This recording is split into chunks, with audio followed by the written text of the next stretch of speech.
Bienvenue à Édition Offset. Je suis Laurence Desmarchais, responsable marketing et communication chez Produlit. Produlit, c'est une entreprise familiale manufacturière spécialisée dans l'impression d'emballages flexibles et cartonnés depuis plus de 44 ans. Aujourd'hui, dans cet épisode de Édition Offset, je reçois Andrelle Beaupré, gestionnaire de compte et responsable du développement des affaires chez Produlit, ainsi que de notre invité spécial, Christian Gauvin, qui est VP International Business Development and Product Innovation chez Facotech. Au programme, on discute stratégie pour percer des nouveaux marchés, gestion de la pression, trade shows, entrepreneuriat et le maintien d'un équilibre de vie sain avec un métier qui est exigeant.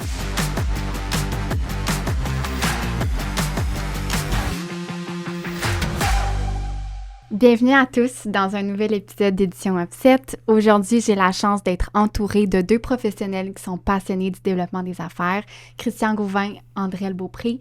Bienvenue à Édition Offset. On commence avec Christian. Toi, tu viens du domaine de la santé naturelle. Tu as une expertise là-dedans depuis près de 30 ans, qu'on disait tantôt? 30 ans, oui. Cette année, c'est ma 30e année. Pas tout dans la santé naturelle, mais ça a migré vers ça. Pharmaceutique, produits fast-moving, consumer goods au début de ma carrière, cosmétiques, puis finalement, au cours des 15 dernières années, la santé naturelle. C'était en ligne avec mon choix de vie aussi, là, de représenter une industrie, des produits qui étaient en phase avec qui j'étais, ma famille était. Puis c'est toujours plus facile quand on est dans quelque chose qu'on est à l'aise avec, plutôt que quelque chose dans lequel on connaît pas très bien. Puis maintenant, 7 ans chez Facotech. Oui, j'ai eu la chance, j'ai été client chez Facotech pendant quelques années. Puis l'anecdote qu'on me rappelle, que mes associés me rappellent toujours, c'est que la première fois que je suis allé chez Facotech, j'étais directeur général d'un groupe pharma, puis on les avait pas approuvés. Il y avait des choses qu'ils n'avaient pas certaines certifications et tout ça. Puis mon associé aujourd'hui, il l'avait pris vraiment personnel. Puis c'est une des qualités que j'aime chez lui, c'est qu'il est quelqu'un qui il se couche pas devant aucun défi. Puis, dès l'année suivante, il m'avait rappelé puis il avait dit « Viens chez nous, viens. » Puis, on était clients pendant plusieurs années. D'ailleurs, cette compagnie est toujours un client important chez nous. Et puis, fin 2018, début 2019, il m'a appelé, il m'a dit « On fait une relève, 3e génération. As-tu le goût d'embarquer avec nous? » Fait qu'en plus d'être actionnaire, c'est d'être actif au quotidien. Fait que j'ai un investissement, certes, mais j'ai un goût peut-être de vouloir performer pour l'entreprise puis nos employés. Puis ma première question pour toi, c'est, tu as un grand parcours. C'est quoi? Est-ce que tu peux résumer en 1 ou 2 étapes clés? Qu'est-ce qui définissent où tu es aujourd'hui? C'est une très bonne question. Je dirais, c'est vrai qu'au fil de 30 années, on découvre plein de choses, on apprend plein de choses. Puis aujourd'hui, pour moi, je suis où je suis parce que au cœur de moi-même, j'ai le service, vraiment à cœur. J'ai envie d'avec les clients, de les aider. On voit beaucoup de clients aujourd'hui ils ont plein d'idées, ils ont plein de passion pour réussir leur projet, mais ils savent juste pas comment. Puis pour moi, c'est un peu comme un échiquier. C'est un peu simple. Je ne sais pas comment l'expliquer, mais c'est peut-être l'expérience ou certaines compétences techniques, mais d'être capable de décortiquer un peu tout ça pour nos clients. Fait que ça, pour moi, je pense que c'est la première chose. Puis la deuxième, je suis curieux. Je suis curieux de nature. Donc, la BD internationale, surtout à l'international, c'est toujours de découvrir, mais il faut faire attention. Des fois, quand on cherche, on trouve. Alors ça, c'est les choses qui me définissent, je pense. Très cool. Puis Andrelle, tu as un parcours qui est atypique. On le dit quand même souvent, mais tu viens du domaine du droit, puis là, maintenant, tu es dans l'imprimerie. Donc, qu'est-ce qui t'a poussé à venir travailler chez Produlit, puis pourquoi le développement des affaires malgré ta grande personnalité? Bon, je pense que le développement des affaires et grande personnalité ont tendance à coïncider. Je pense pas que c'est un en dépit de l'autre.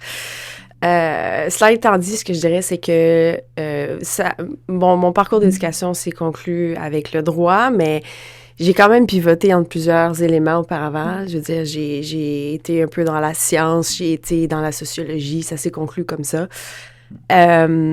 Je cherchais avant tout un environnement propice au développement professionnel. Je cherchais avant tout un endroit où est-ce que je pouvais me développer avec autonomie.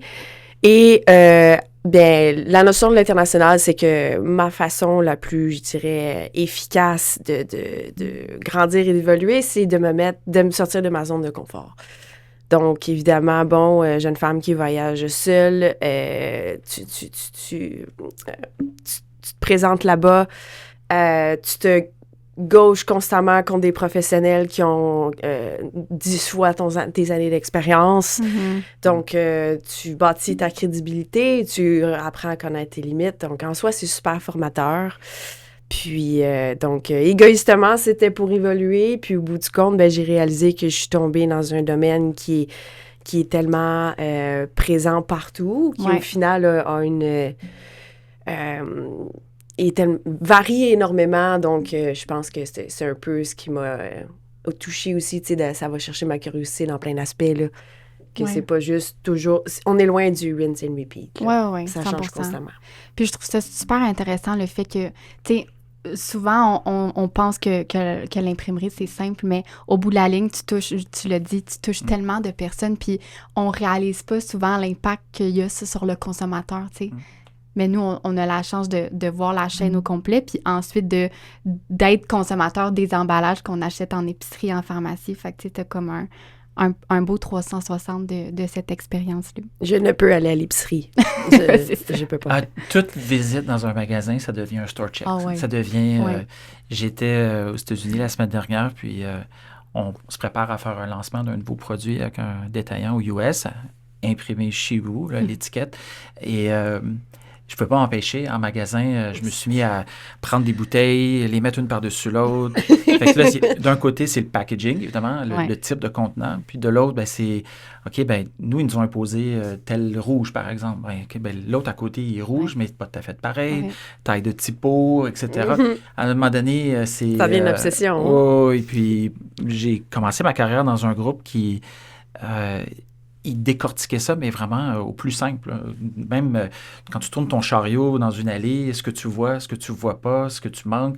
Fait que, positionnement tablette et tout ça, ça va au-delà de le choix des couleurs et tout ça. Mais la réalité, je regarde hier, on était avec un client et il disait, on s'inquiétera du packaging à la fin. Je dis, non, c'est là que ça se décide. Et ça, je pense que c'est important à ce moment-là d'avoir un partenaire qu'on est capable de se pencher un peu dessus pour dire mais mon client a envie de faire quelque chose de vraiment qui détonne. Et ça, ben ça, c'est pas notre expertise, c'est celle de Produlit. Donc, mais bon, des formations professionnelles nous suivent partout. Ah, c'est fou, hein? Ouais, non. Justement, quand on parle de packaging, de lancement de produits, de percer des nouveaux marchés, qu'est-ce qui pousse une entreprise québécoise comme Facotech à franchir les frontières puis à viser des marchés qui sont plus internationaux? C'est une très bonne question. C'est une que la décision, elle revient à chaque entreprise. Des entreprises qui... ils ont la possibilité, ont la chance de livrer des solutions à des clients localement. On pense que ce soit en agriculture ou même dans des services. Puis il y a d'autres entreprises, ben, ils fabriquent une chose puis ils le font vraiment bien. Puis pour ça, ben, à un moment donné, tu satures un marché. Fait qu'il faut que tu ailles à l'international. Pour nous, on est des créateurs de solutions. Donc, pour nous, c'est une question de faire rejaillir notre connaissance le plus loin possible sur des choses qu'on fait vraiment bien. Ça fait 50 ans qu'on produit des produits de santé naturelle. Ça fait 30 ans qu'on produit des probiotiques.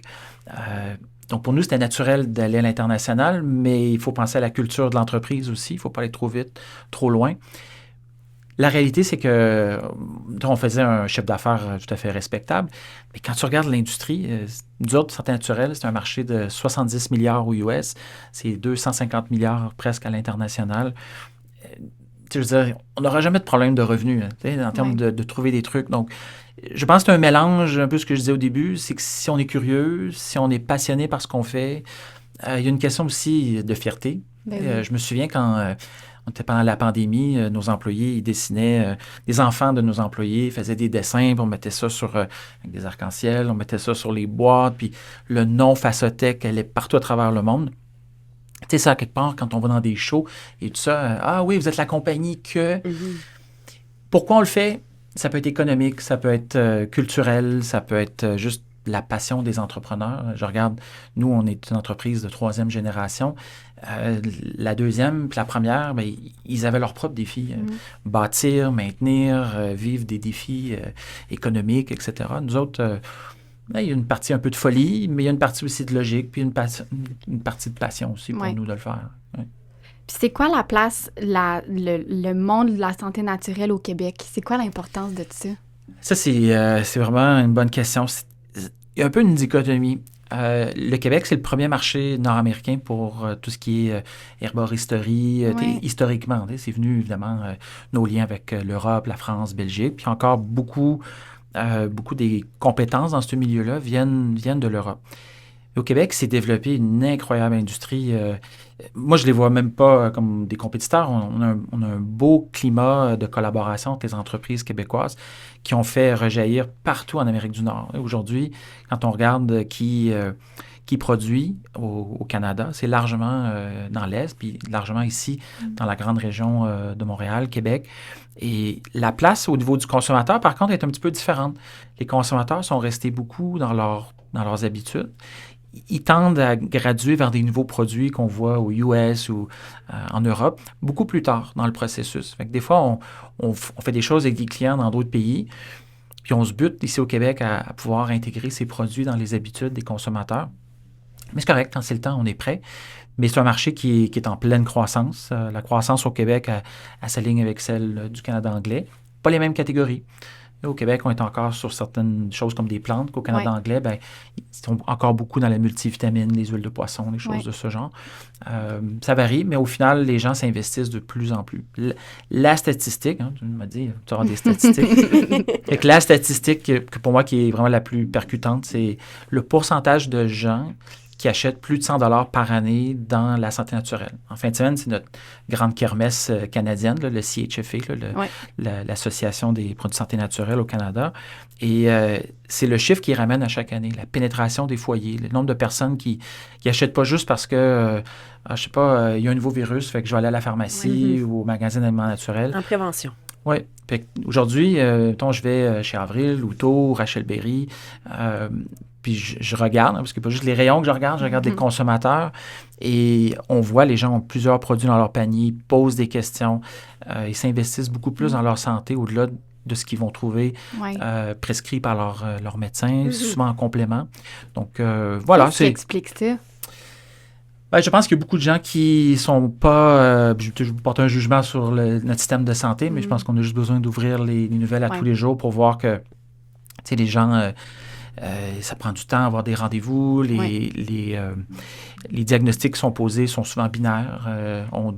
On trouve un truc, mais on fait une analyse sanguine. On trouve, il te manque de ceci, il te manque de cela. On te met sur un protocole. Au bout de 3-6 mois, on refait un test. Il n'y a rien qu'à progresser. Fait que les gens... Aujourd'hui, avec les réseaux et tout ça, avant, c'était au café du coin ou à la messe le dimanche. Là, aujourd'hui, c'est instantané. Là, c'est plus accessible. Oui. J'ai une amie j'ai une sœur peu importe. Fait qu'aujourd'hui, les gens, ils s'investissent beaucoup plus dans leur santé individuellement. Et donc, ça fait bouger l'économie de la santé naturelle beaucoup plus. Puis comment on va lier au packaging? Comment est-ce que le packaging a une influence dans ça? Je sais qu'on a touché un petit peu tantôt, mais c'est quoi les facteurs clés du succès quand on parle de packaging puis santé naturelle? C'est une bonne question. Je pense qu'au final, je pense qu'il y a des bases qui n'ont pas changé. Je me souviens en fin des années 90, là, je ne vais pas me vieillir, mais la compagnie pour laquelle je travaillais, le PDG de la compagnie, il a modernisé un slogan qui était venu d'une compagnie aérienne qui parlait du consommateur, comme le moment de vérité. Puis, ce qui nous a inculqué, on était plus de 100 000 employés, toute une génération de marketeurs qui ont suivi, donc packaging, qualité produit, etc. Il a fait une distinction entre le premier moment de vérité, qui est le consommateur qui va interagir avec une marque de quelconque façon, sur un rayon de tablette, sur une publicité à la télé, le jingle peut-être de la pub d'un produit. Puis le deuxième moment de vérité, j'ai le produit dans mes mains, je l'essaie et puis je constate si le produit a un effet bénéfique pour moi. Tu sais, si j'ai mal à la tête, je prends quelque chose, dans 3 heures, est-ce que je vais mieux?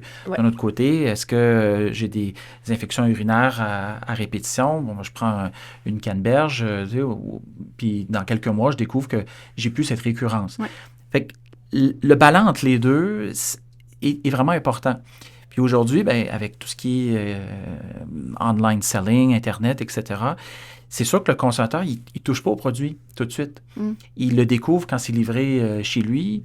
Et ça, c'est ça qui fait le spark, pour dire wow, j'ai vraiment fait un bon choix. J'ai envie de l'essayer. Puis le packaging, il sert fonctionnellement aussi. T'sais, nous, on le voit avec certains de nos détaillants avec qui on travaille. Eux autres, ils pensent beaucoup valeur. Donc, on va choisir des packagings qui sont très standardisés, très faciles à rouler, créer des efficacités, productivité. Mais d'un autre côté, on lit les reviews des consommateurs, puis ils n'aiment pas ça dévisser des bouteilles. Il y en a qui ont des problèmes au niveau tactile, etc. Il y en a qui n'aiment pas les plaquettes alvéolées. Il y en a d'autres qui préfèrent ça parce que ça se transporte mieux. Fait que toutes ces questions, en fait, c'est des conflits continuels entre qu'est-ce que j'aurais vraiment besoin de faire pour mon consommateur, mais de l'autre côté, qu'est-ce que je dois faire pour être plus productif, plus productif, plus efficace économiquement. Mais pour nous, quand je regarde les produits qu'on vend, c'est pas des produits à 3 $ qu'on vend. C'est des produits qui peuvent se vendre des fois à 80, 100, 120. Il y a toutes sortes de produits à 14, 19, 20. Le gros du marché est là. Mais plus les produits montent en valeur, plus on voit que nos partenaires, ils investissent en premier dans le packaging. Puis ça, souvent, c'est la difficulté pour une marque qui commence. Deux personnes dans un café qui veulent se lancer, puis c'est le projet de leur vie, toutes leurs économies y passent, puis ils passent plus de temps à penser au packaging. C'est là que souvent, on va leur dire, le contenant, oui, c'est important, mais tout ce qui vient autour, l'étiquette, le carton, mettez de l'argent là-dedans, le retour va être beaucoup plus intéressant, le côté tactile, comme chez Produlit, il y a toutes sortes de choses qui se sont rajoutées au fil des années que nous, on fait profiter nos clients. Mais il faut investir aussi dans la qualité du produit. Oui, mais c'est un médium de communication en soi. Je pense que c'est l'outil d'éducation, puis c'est la façon primaire avec laquelle le consommateur va s'informer, va se protéger, va être capable de peut-être aller chercher justement cet outil-là de guérison autonome qu'on leur met à disposition. Bon, c'est sûr qu'après ça, il faut être capable de faire la part des choses puis de s'informer davantage, mais ça reste un outil de protection du public, ne serait-ce que par la réglementation qui est imposée, parce qu'il n'y a rien là-dedans qui est juste laissé libre au vent, là, c'est tout surveillé très diligemment. En fait, une des choses qui me frappe à chaque fois, c'est qu'on connaît mieux au Canada la réglementation sur les produits de santé naturelle que la majorité des compagnies aux États-Unis. J'en ai eu une, justement, hier, qui nous a envoyé une ébauche d'étiquette, et puis c'est super beau. Le panneau avant, celui que les gens vont voir, il est magnifique. Mais les deux panneaux de côté qui font que le produit peut traverser la frontière, qui peut être conforme à la consommation et tout ça, il manquait plein de choses. Puis de se faire dire ah non, mais ça va nuire à mon image. OK? Bien, il y a d'autres façons. On peut faire une étiquette à double à rabat. On peut utiliser une boîte. À ce moment-là, la règle, elle change. Si tu mets des infos sur la boîte, tu n'es pas obligé d'en mettre sur l'étiquette. Donc, si le consommateur décide de ne pas garder la boîte, bien, il y a toujours un beau flacon avec l'info de base. Mais ça, je pense qu'il faut avoir cette conversation-là. Quand je vois Andrel qui se promène à un événement comme on s'est vu cette année à Anaheim, tu sais, je peux comprendre, c'est difficile parce que chaque client potentiel, il part d'une place différente. Oui, puis une idée différente là aussi. Là. Oui. Mais aussi, ce que je trouve super intéressant, on parle de produits et tout, mais de base, il faut vendre.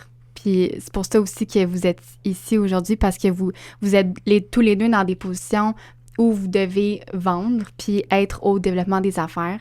Donc, Christian, toi, tu as connu un peu le développement des affaires avant la pandémie. Puis Andrel, un peu une nuancée, dans le sens que toi, tu vis dans un monde qui est post-pandémie.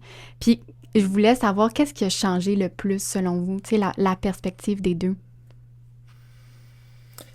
C'est une grosse question. C'est tough. Oui, c'est difficile en n'ayant pas expérimenté avant. Je veux dire, je suis arrivée ici en plein milieu d'eux, essentiellement, ou même à la fin d'eux. Donc, c'est comme si je compare quelque chose que je connais pas avec... Bien, pour moi, la pandémie, c'est, comment dire, un bump in the road. C'est, en fait, pour nous, dans la santé naturelle, ça a été en fait, on a rajouté une année de business dans notre industrie. Okay. Et on ne l'a jamais comme redonné.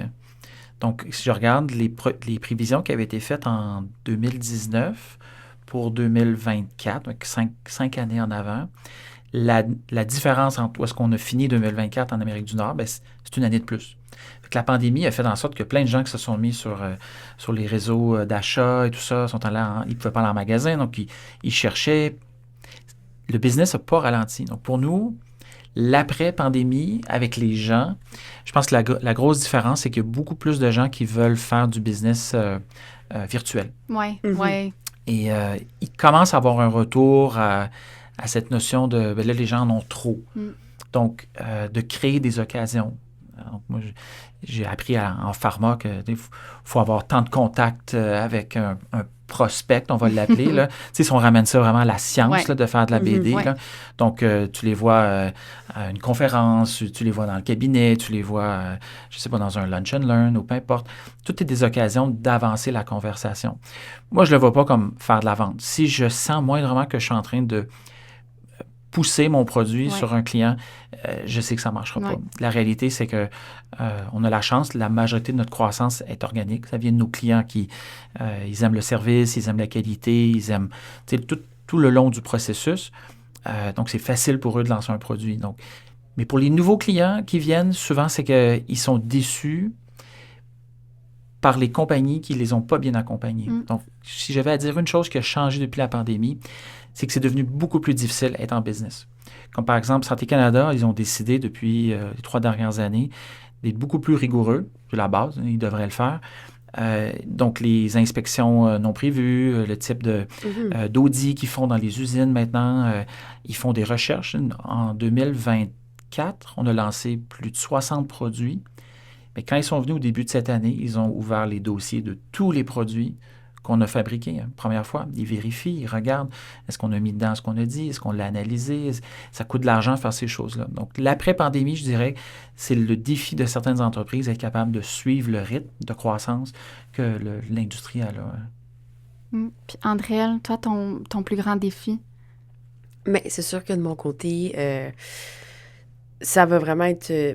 oui, Christian aussi, c'est B2B, mais j'aurais tendance à dire que, le fait d'avoir beaucoup de gens qui sont maintenant travaillent de la maison... Oui, le télétravail. Je pense que l'élément... Il y a une espèce de bulle qui s'est créée. Les humains sont des créatures d'habitude. C'est difficile, le changement. Les rôles auxquels je m'adresse ont tendance à avoir une personnalité qui est très ancrée dans l'habitude également. Donc, c'est sûr que je me heurte à plusieurs obstacles du genre, mais je pense que ça fait résonner un peu dans le sens où tu vas chercher là où il y a de la difficulté, tu vas chercher là où il peut y avoir de l'amélioration.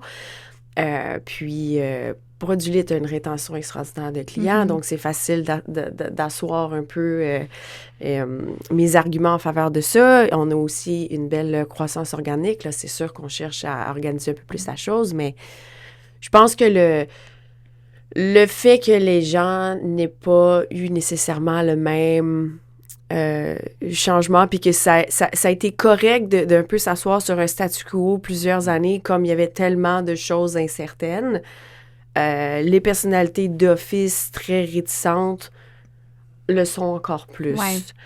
Cela étant dit, je pense qu'il ne tente rien à rien. Donc, suffit, à mon avis, garder un aspect humain dans ce qu'on fait. Oui, c'est de la vente, mais on cherche surtout à développer des relations parce qu'au bout du compte, tu peux compter sur ton fournisseur, mais en général, le fournisseur peut compter sur son client aussi. Oui. Si je peux me permettre, là, quand j'ai rencontré Andréelle la première fois, on était sur le parvis d'un des plus gros centres de congrès au monde pour le plus gros show aux États-Unis dans la santé naturelle et les aliments. Puis, Sean m'avait texté pour dire « Andréelle s'en va à ce show-là, puis tu l'as rencontré. » Puis, le texte que j'ai envoyé après, c'était « She doesn't need me. » Elle n'avait pas besoin qu'on se rencontre. S'il y a une chose qui a changé, c'est que des gens comme Andréelle, il n'y en a plus beaucoup. Des gens qui ont... Ils n'ont pas froid aux yeux. L'instinct de se lancer, le défi. Je ne sais pas si c'est le côté droit, parce que le côté droit, il faut accepter que on va devoir débattre. Ça va être non au début. La vente, une vente qui ne commence pas par non, ce n'est pas une vente. C'est un don que les compagnies donnent. Okay? Exact. Donc, on comparait les notes. On s'est vu, je sais pas, 3-4 fois dans une journée. Puis, puis elle avait fait les halls au complet et tout ça. Puis Pierre-Olivier, qui était avec nous, qui travaille avec nous, il me dit « Wow, ça doit être vraiment cool d'être juste lâché lousse complètement. » Et j'ai dit « C'est ça qu'il faut que nous qui avons de la business, nous qui avons des clients, parce que nous, le gros de notre visite là-bas, c'était de rencontrer nos clients. Mais tu sais, de sentir à tous les jours que tu n'as pas ce filet, de partir puis de trouver, il y a peut-être un autre client, peut-être quelque chose d'autre, quelqu'un d'autre qu'on peut aider, sans pour autant penser que c'est, il faut que je remplisse le carnet de vente. Puis, tu sais, honnêtement, je ne sais pas combien, une centaine de personnes qui ont eu la carte Andrel et tout ça, mais ils ont pu associer en elles les éléments de la compagnie, les valeurs de l'entreprise. Puis ça, je pense, à la base, on oublie qu'en BD, c'est pas tu pars et faut que tu cartonnes tout de suite. Non, c'est des cycles de vente c'est pas transactionnel autant. 12 à 24 mois. Là. C'est très, très long, très, très lent. Je regardais le fondateur de Facetech, Léo Desilets, le grand-père de mon associé. Tu sais, lui, il partait le dimanche soir, lundi matin, il remplissait son auto avec plein de choses. De semaine en semaine, ça changeait. Puis il ne rentrait pas chez lui tant qu'il n'avait pas tout vendu. Parce que sinon, il y avait rien sur la table là, pour la famille. Donc, bon, je ne sais pas si à toutes les semaines, c'est comme ça, mais ça reste que l'histoire est quand même... C'est de génération. C'est sûr, c'était comme ça, les traveling salesmen, puis il fallait que tu... OK?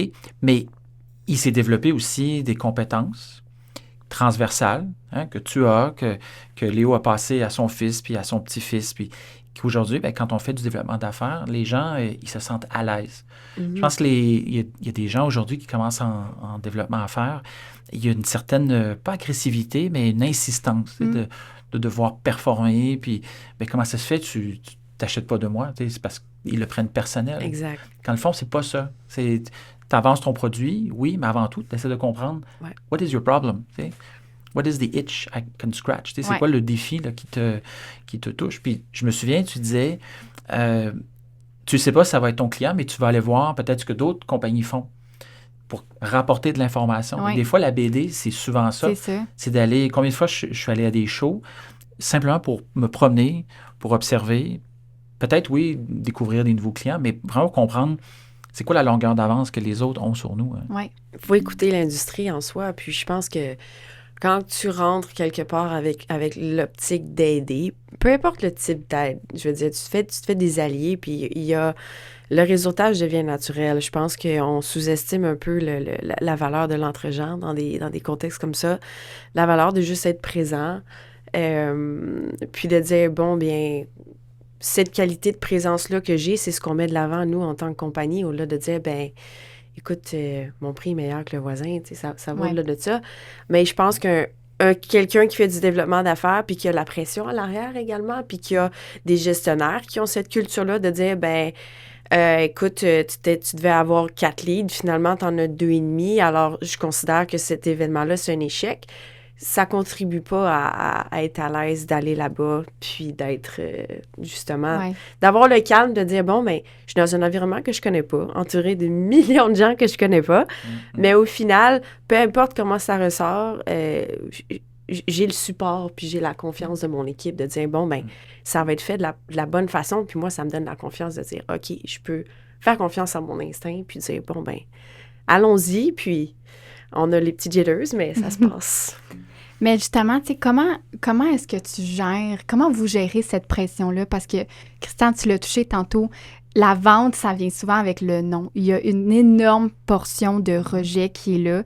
Puis t'as justement la pression de ton équipe et tout, mais personnel, toi, là, c'est difficile pour un humain de base de se faire rejeter en sorte dans un kiosque. Tu vas te présenter, puis la personne te dit « Ah non, je suis pas la bonne personne. » Comment est-ce que tu vis avec cette pression-là? Puis comment est-ce que tu crées un équilibre de vie en ce sens? La première chose que je dirais, c'est que c'est pas personnel. Si tu t'y investis personnellement, pour moi, c'est difficile parce que je suis personnellement investi financièrement, mais je le sépare. Je te dirais que la clé qui m'a aidé tout au long de ma carrière, j'ai eu un conseil très tôt, c'est d'investir du temps, c'est de faire ses devoirs, faire sa recherche. Fait que, par exemple, oui, aller à un show puis aller se promener, mais je suis certain qu'André, elle a regardé qui est là, quel genre d'entreprise, quel hall je vais privilégier versus un autre. tu veux pas nécessairement perdre ton temps, tu veux pas manquer la fameuse aiguille peut-être que tu vas trouver dans la botte de foin, mais faire ses devoirs. Et je me souviens, j'ai commencé comme représentant de la compagnie pour laquelle je travaillais. Après mon groupe, on était 4 qui avaient été embauchés, mais il n'y avait plus de représentants. Le fait d'aller sur le terrain, faire 6, 7, 8 pharmacies par jour, puis il fallait prendre des commandes. Donc, oui, on se faisait dire non pour un présentoir ou pour un machin saisonnier, mais on faisait notre taf, on faisait le travail, on avançait. Puis on dirait que ça commence à te conditionner de dire, OK, j'ai 6-7 personnes que je vais rencontrer par jour. Faut pas que je les déçoive. Là. Demain, j'en ai 6-7 autres. Fait que le soir, faire ses devoirs, organiser ses trucs. Fait que maintenant, je regarde la semaine dernière, j'étais aux États avec des clients. 3 jours, presque 14 heures de rencontre. Tu t'organises pas ça sur le vol en y allant. Là. C'est des semaines, puis souvent, c'est l'implication de plusieurs personnes dans l'équipe qui font en sorte que la personne qui fait la BD, oui, elle paraît bien, elle est devant le client, elle a des infos et tout ça, mais si elle est vraiment habile, elle va faire rejaillir ça sur toute l'équipe pour dire, monsieur client devant, ou madame cliente devant vous, je me représente, mais je représente toute ma compagnie derrière moi. Mm-hmm. Et ça, je pense que ça crée un momentum qui donne un peu de vent dans les ailes aux gens qui sont sur le terrain, parce qu'on va se le dire, c'est très solitaire comme travail. Mm-hmm. Puis plus on va loin, plus on se sent petit. Mm-hmm. Puis, est-ce que vous jugez que les salons commerciaux, les trade shows, est-ce que c'est pertinent encore aujourd'hui? Bien, on en parlait avant de venir en ondes. Tout à fait. Je sais pas, toi, t'en fais beaucoup plus que moi, j'ai l'impression, ou dans des cercles différents, là, mais moi, je trouve qu'il y en a trop. C'est difficile de cibler. Il y avait un temps où, comme cette année, pour des raisons personnelles, j'ai choisi de ne pas voyager, décidé de ne pas voyager entre la fin juin et début septembre. Ouais. Et c'était la première fois depuis plusieurs années que j'avais un peu de FOMO, parce qu'il y avait comme 4 grands événements. Grands, là, je dis pas des trucs régionaux, machin, trucs pour la santé des animaux. Super Zoo. Super Zoo, le NBJ, Newtopia. Ouais. Là, Avant, il y avait des groupes qui géraient les salons dans chacune des régions du monde. Là, on se trouve à avoir 4-5 gros groupes, là, Informa, William Reed, etc., là, qui ils se font compétition. Toi, tu as un show pour chiens et chats, moi, j'en en ferai encore plus gros. Il n'y a plus de place. Là, fait que là, ils font ça au mois de juillet, au mois d'août. Et là, il faut faire des choix. À un moment donné, tu ne peux pas être partout. Et est-ce que c'est pertinent? Je pense que si on fait plusieurs choses, c'est de choisir pourquoi je vais à ce show-là. Qu'est-ce que ça sert? Comme en fin de semaine, le show canadien, j'y vais là en grande partie pour voir nos clients, pour interagir avec des gens de l'industrie canadienne, que quand on est partout à travers le monde, puis on se croise à l'aéroport ou peu importe, on n'a pas vraiment la chance de parler affaires. Là, on est chez nous, on va parler affaires. Mais dans ce contexte-là, à un moment donné aussi, il faut penser que quand tu reviens, il faut débriefer, il faut faire de quoi avec l'information qu'on a recueillie. Mm-hmm. Le plus gros défi, lorsqu'on revient d'une rencontre d'affaires, c'est de faire le suivi. Peu importe. Même aller rencontrer, quelqu'un vient chez vous pour faire une soumission, puis ça prend 3 semaines avant qu'il vous rappelle pour venir faire une installation ou quelque chose. Donc ça, pour nous, c'est important. Tu mâches, ou tu croques ce que tu es capable de mâcher, autrement, c'est too much, là. Non, 100%. Je pense que ça a besoin d'être abordé avec équilibre.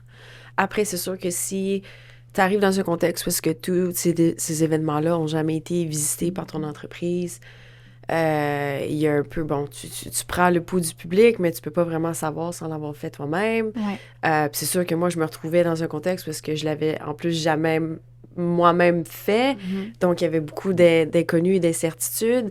Mais je pense que pour une compagnie qui est en croissance, une entreprise, c'est dynamique d'office. Donc, si tu veux continuer à grandir, tu as besoin que les gens de ton équipe interagissent avec l'industrie. Tu as besoin qu'il y ait des gens qui sortent de tes 4 murs puis qui rencontrent les clients, les fournisseurs, les prospects et même des gens qui sont plus hauts dans la chaîne d'approvisionnement ou plus bas, des agences de marketing, ne serait-ce que pour être autour de ces nouvelles idées-là. Parce que comment tu vas absorber des nouvelles idées si tu es toujours dans ton même carcan? Donc, je pense que cette visite-là, ça n'a pas nécessairement besoin d'être toujours la personne de BD, mais si tu as le loisir d'envoyer ton directeur des opérations dans un show où est-ce que il y a de l'équipement, ou bien la technologie, ou bien envoyer ton QC dans un élément justement, de réglementation, de bonne pratique de fabrication, pardon. Je veux dire, c'est comme ça que tu vas faire grandir ton staff, c'est comme ça que tu vas faire grandir ton entreprise. Puis, comme d'office t'engages, je prends pour acquis qu'une entreprise va engager des gens compétents. Moi, j'ai confiance à n'importe qui ici irait dans un trade show qui est propre à sa spécialité, brillerait de son intelligence et d'office ferait... Il y a sa place, là. Exactement. Ferait publicité à Produlit au-delà de moi qui va rapporter le message. Ces gens-là, d'office, ils vont le faire. Donc, à mon avis, ça a une valeur extraordinaire, mais c'est très difficile de pinpoint qu'est-ce qui est pertinent, surtout pour une compagnie comme nous qui est un vendeur de composantes, qui est vers la fin de la supply chain. Je vais faire des événements qui sont du pharmaceutique clinique. C'est pas nécessairement les bonnes personnes, mais il va y avoir des VP, il va y avoir des CEO, ils vont voir le sérieux de la chose. Ah, OK, t'es là, même si c'est pas du produit fini. Pourquoi? Parce qu'on est conscient de comment ça fonctionne, puis on a quelque chose d'intéressant à offrir. Puis, surprenamment, c'est toujours bien reçu. C'est le nez est jamais levé. Fait que je pense que c'est... À mon avis, ça vaut la peine, mais oui, on s'éparpille tellement facilement.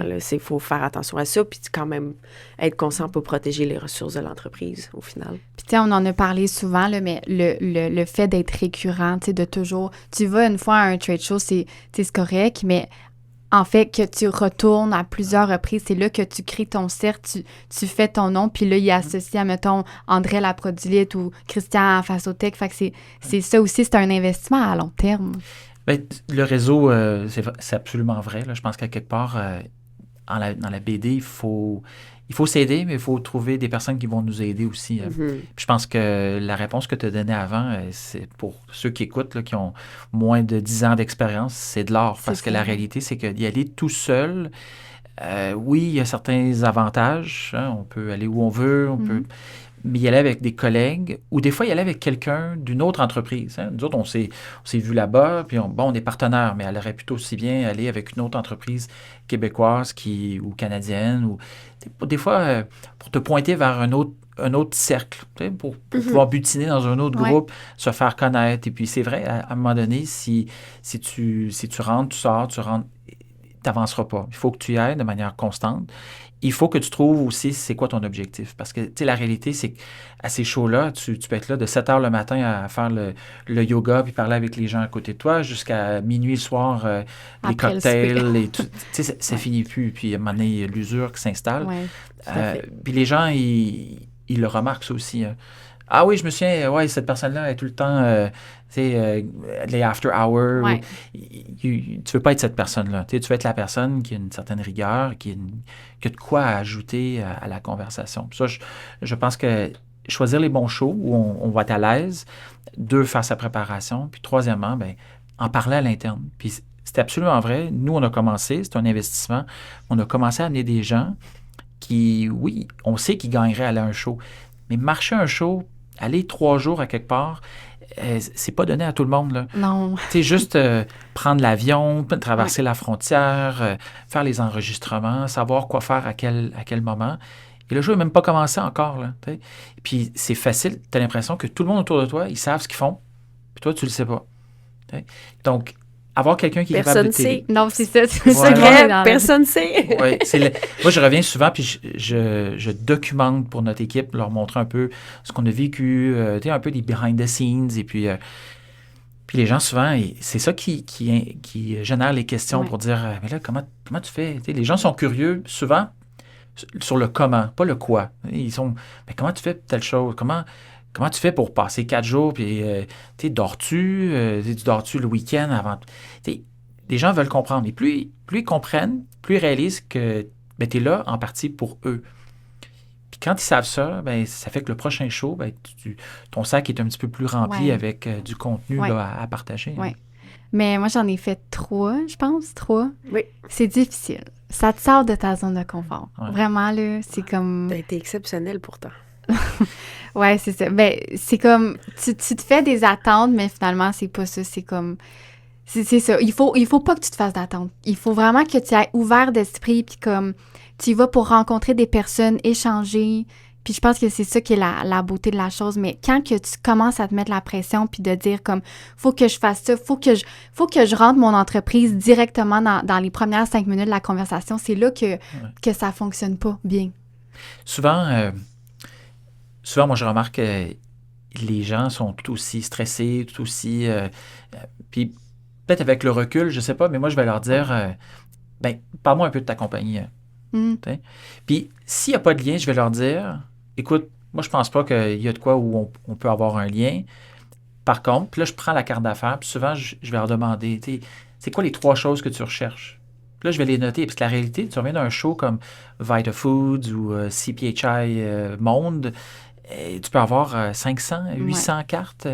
Puis là, tu es dans l'avion en train de revenir, puis tu essaies de te rappeler. Aucune idée qui veut quoi. Tu sais, les cartes d'affaires, c'est fantastique comme outil de données, mais c'est un outil qu'on reçoit. Puis, bon, c'est pas toutes les cultures non plus là, qui vont apprécier le geste d'écrire sur leur carte, mais ça peut être après ou peu importe.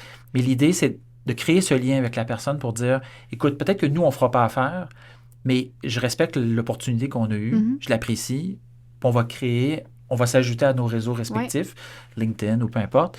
Puis tu sais jamais, à un moment donné, quelqu'un va changer de compagnie, puis là, ils vont venir me voir, puis ils vont me dire « Hey, je me souviens de toi, tel show », puis moi, je m'en rappelle peut-être pas. Mais après, quand on me donne les infos, je suis comme « Ah oui, c'est vrai. » Je pense que ça aide pour aller à un show. Puis l'autre réalité, c'est que chaque show, là, c'est des shows à l'intérieur de shows. Hein. Tu peux pas faire... Il y en a que c'est, je sais pas, 100 000 mètres carrés sur 10 étages. Et tu te concentres. Nous autres, santé naturelle, c'est sûr, on échange très peu avec quand on est dans des mêmes shows que le pharma ou les injectables ou les produits médicaux, etc. Mais les gens, il y a des gens de ces compagnies-là que ça peut être intéressant de les rencontrer. Il y a d'autres événements qu'on peut les rencontrer. Fait que, par exemple, si je regarde dans notre équipe, il y a quelques femmes qui participent dans le Women in Nutrition, qui est une association de l'industrie organisée par les femmes pour l'avancement des femmes, pour justement répondre à certains des défis que ces femmes-là peuvent rencontrer, système de mentorat et tout ça. Ben, ça, tu n'es pas obligé de courir après ça pendant tes journées de show. Tu as des événements avant et après. Et ça, je pense que ce soit des newcomers. Tous les shows, maintenant, ils font ça.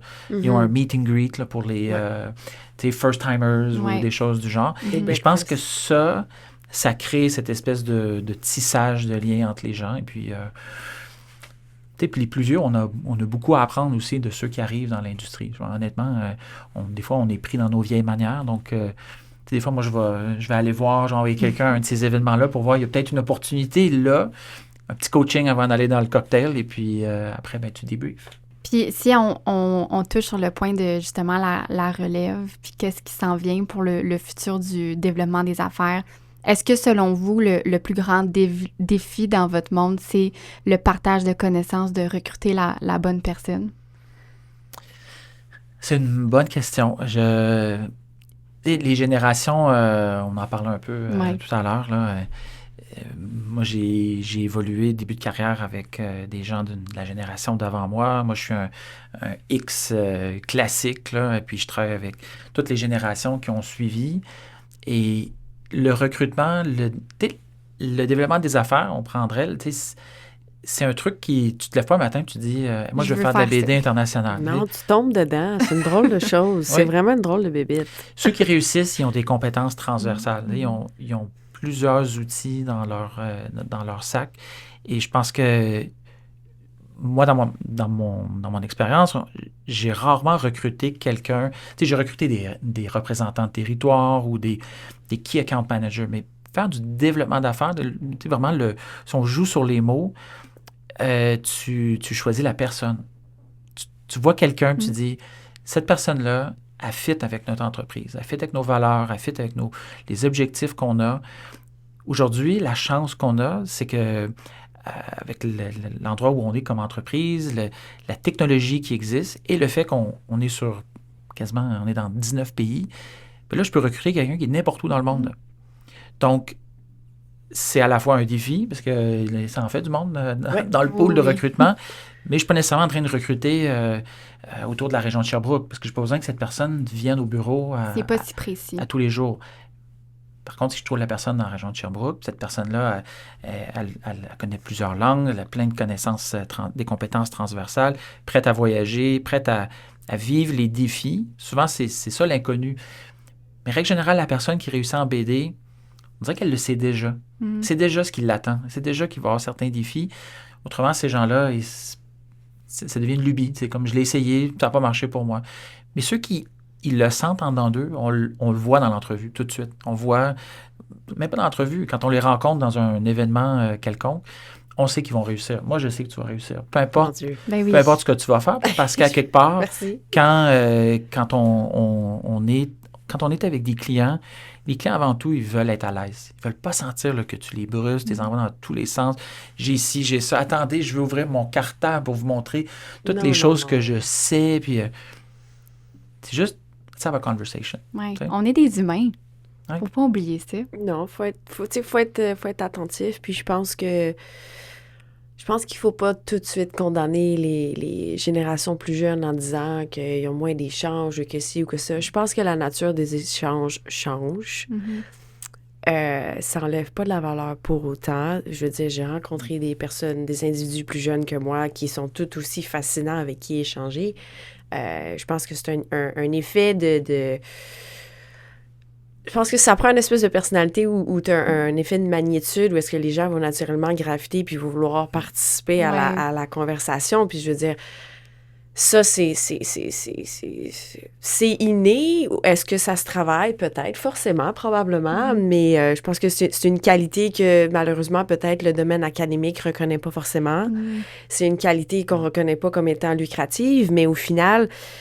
c'est la capacité de communication, c'est l'empathie, c'est la régulation émotionnelle, même si c'est professionnel, au bout du compte, c'est d'être capable de t'asseoir dans un moment de panique, que ça paraisse pas, de faire abstraction de tout ça, de compartimentaliser, d'avoir ton moment avec le prospect, le client, nonobstant toute la tempête qui peut se passer autour, parce que tu vas te faire confirmer ton rendez-vous principal 3 heures avant l'événement, mais entre-temps, tu as dépensé sur l'avion, sur l'hôtel, sur le... Donc, c'est tellement de la pression. Toi, tu as garanti à ton patron que tu l'aurais, tu n'as pas eu la confirmation, finalement, tu l'as. C'est un festival d'imprévus. Donc, au final, il faut être solide, il faut avoir une certaine... justement, une espèce de confiance qui est quasiment irrationnelle, parce qu'au bout du compte, est-ce que tu le sais? Non, mais... Je veux dire, la vie est faite de changements, donc je pense que c'est d'être flexible avec tout ça, au final. Ouais. Puis, petite question comme ça, est-ce que vous voyez l'intelligence artificielle comme une menace? Ah, absolument pas. C'est tellement utile, honnêtement. Là, j'en ai pas l'air, là, mais la réalité, c'est que si je fais abstraction de ça, je vais perdre. Moi, je m'en sers à tous les jours. Je m'en sers... mais il faut savoir s'en servir. Il faut savoir poser les bonnes questions. Nous, on a une politique chez nous en termes de... C'est quoi le type d'information que les employés ils peuvent mettre dans des furteurs comme ça, là, de l'IA, parce qu'on ne veut pas nécessairement tout divulguer. Mais souvent, c'est situationnel. Des fois, je veux comprendre,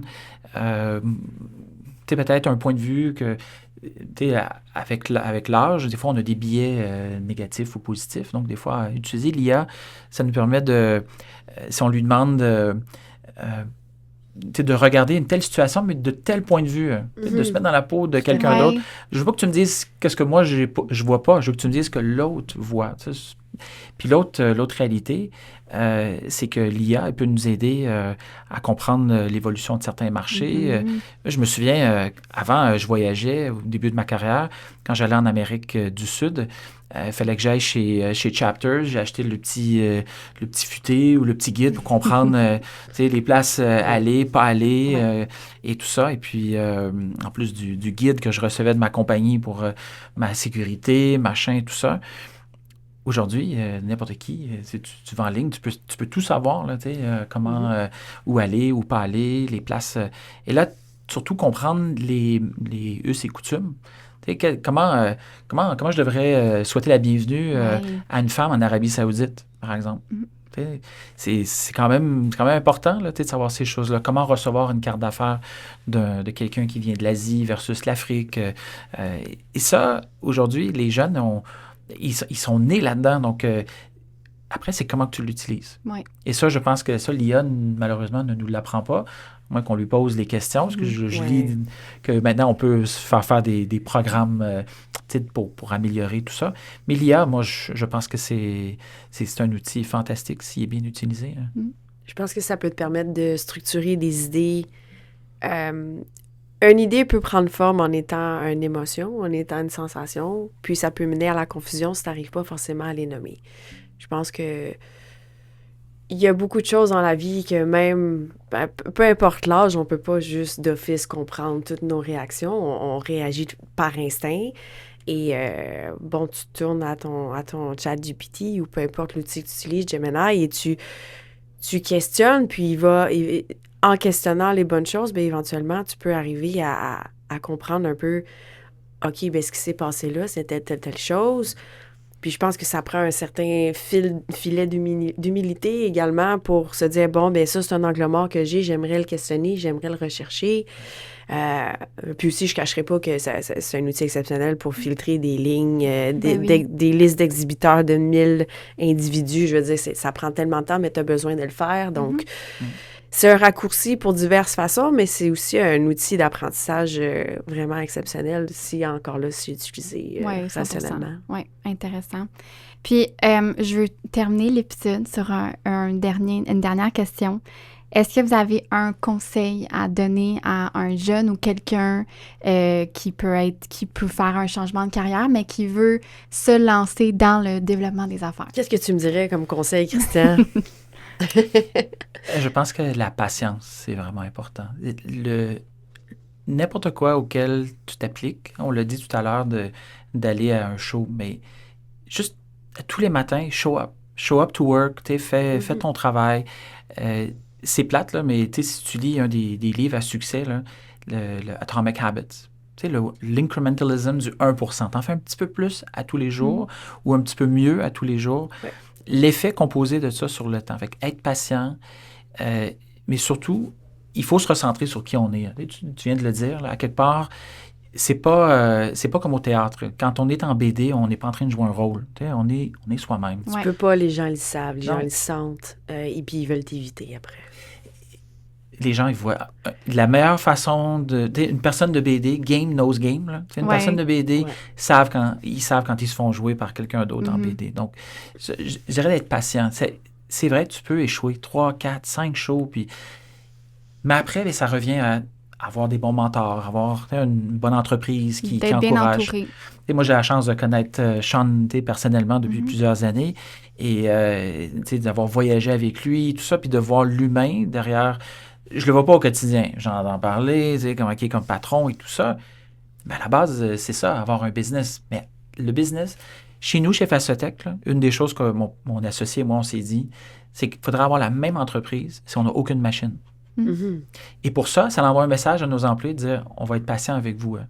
On va suivre avec vous, vous êtes au cœur de notre réussite. Et ça, à quelque part, comme dans tout dans la vie, il faut avoir un peu de chance. Puis créer ta chance. Oui.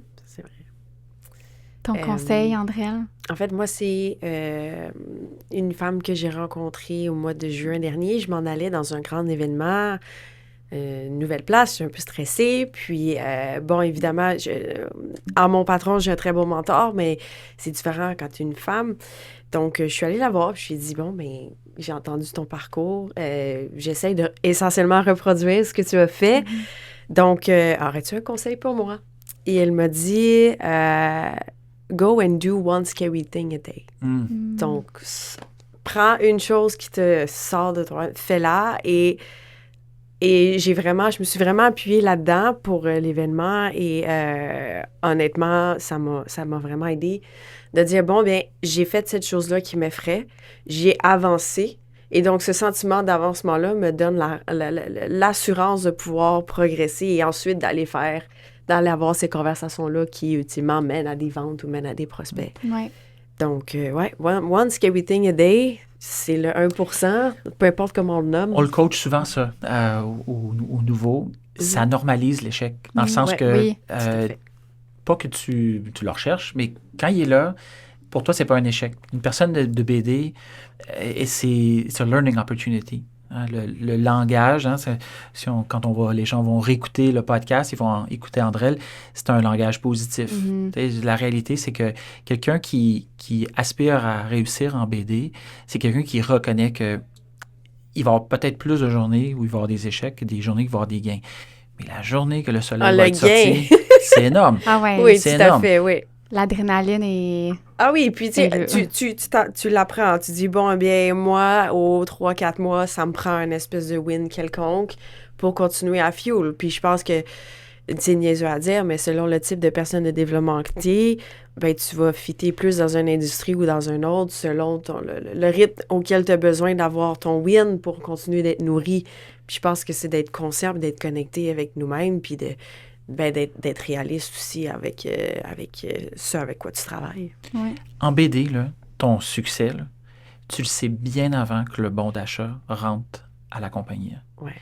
Et les wins là, qu'on veut aller chercher, c'est jamais... ouais, je vais commander, je sais pas, 1 million de boîtes ou machin. C'est pas ça. C'est d'avoir le rendez-vous avec telle personne. Ouais. C'est d'avoir la poignée de main en regardant la personne. Tu le sens, là.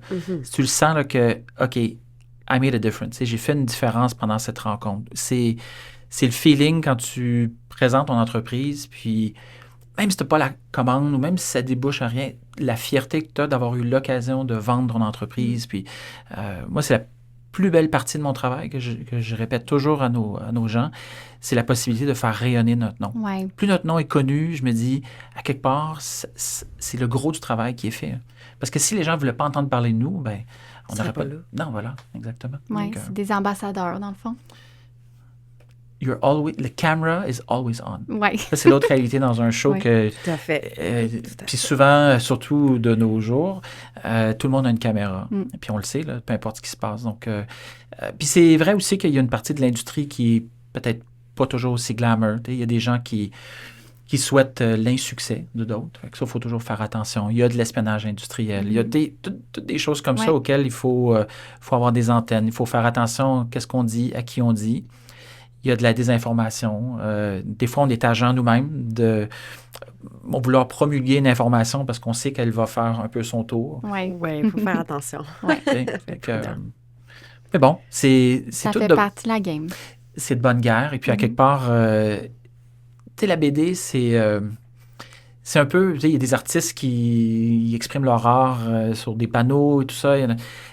Nous, notre métier, c'est l'humain. On façonne l'humain, on essaie de lui faire ressortir que son besoin, c'est nous qui pouvons l'assouvir.